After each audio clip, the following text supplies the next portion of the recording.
The Iraqi army exists no more. The Syrian army is down to at least 50% of its size of 2 years ago.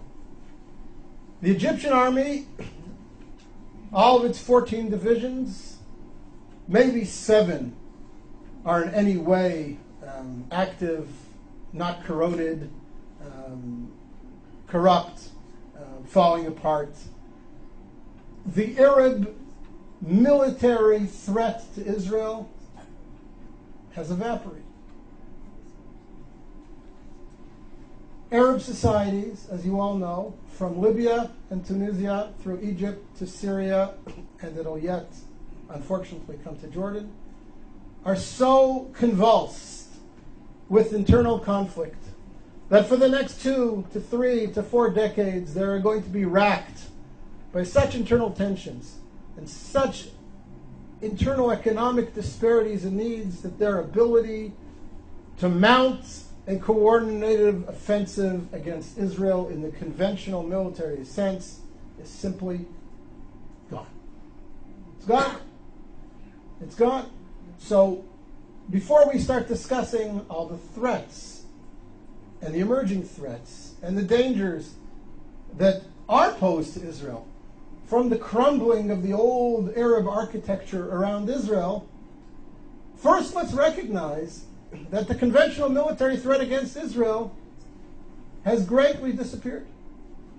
And that is a net gain for Israel. It has tremendous long-term significance. Now, we all know that there are new threats emerging. What was the authoritarian control over countries like Egypt, where the security services had penetrated every element in society. You couldn't burp, you couldn't breathe, you couldn't blow your nose without somebody in the security services knowing about it. That's all gone. Morsi doesn't have control over the streets of Cairo, never mind the sands of Sinai. And whoever emerges as the leader or one of the leaders in Syria towards the future will never have the same authoritarian control over the country that Assad's mukhabarat, his security services, had. So that creates potential for great conflict. We all know about the threat of weapon stocks, missiles spreading all over, new weapon systems coming into the region, whether it be from Iran or from Russia. All these pose security threats to Israel that Israel will have to deal with in the coming years and perhaps decades. But the conventional military threat, the Israeli fear that the combined armies of Egypt, Iraq, Syria are going to mount a coordinated offensive like they did in the Yom Kippur War against Israel, that's gone. That's gone, thank God, it's gone. And therefore I say to you, again, Israel is winning.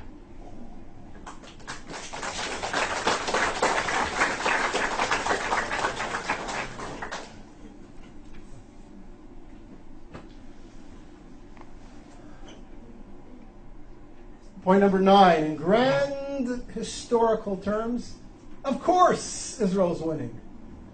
Look at the society that's been created in Israel. Look at the creativity of the Israeli community. Look at the vibrancy of life in Israel. I look at my kids. I have a son-in-law who's a software engineer in Israeli military intelligence. I have a daughter doing her PhD in genetics at the Hebrew University. I have a daughter studying architecture at Ariel University in Samaria. I have a son completing his bachelor's degree in computer science in high school, and he will graduate high school with his degree in computer sciences, and he has studied intensively 17 tractates of the Talmud, and he knows his Bible inside out and backwards. And I have 2 younger kids who are in younger grades, and I look at them and I see their contributions and their future contributions to Israeli society, and I look at their friends who are all doing similar exciting things, And one of my daughters is a little bit of an artist as well. And you look at this and you say, what a wonderful youth we have. What a powerful country we have.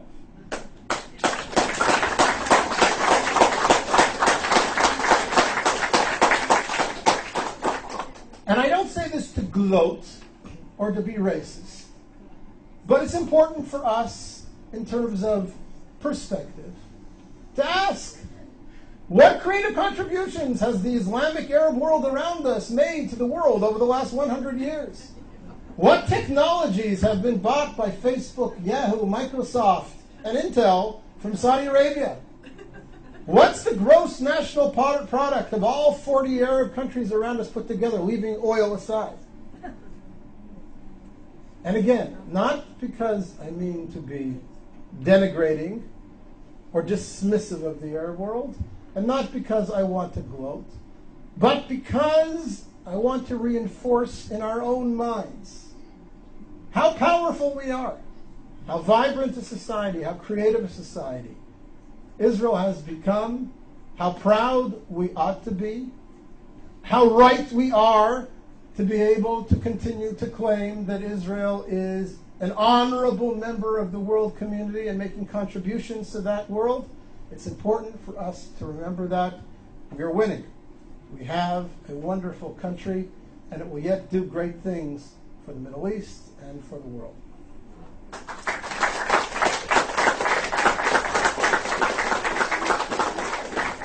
And I forgot, we now have gas.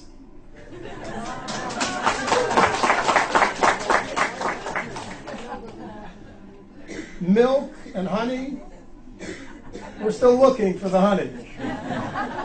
And oil, I don't think we're going to ever find, although there is shale oil under much of central Israel, which could take another 50 years to extract.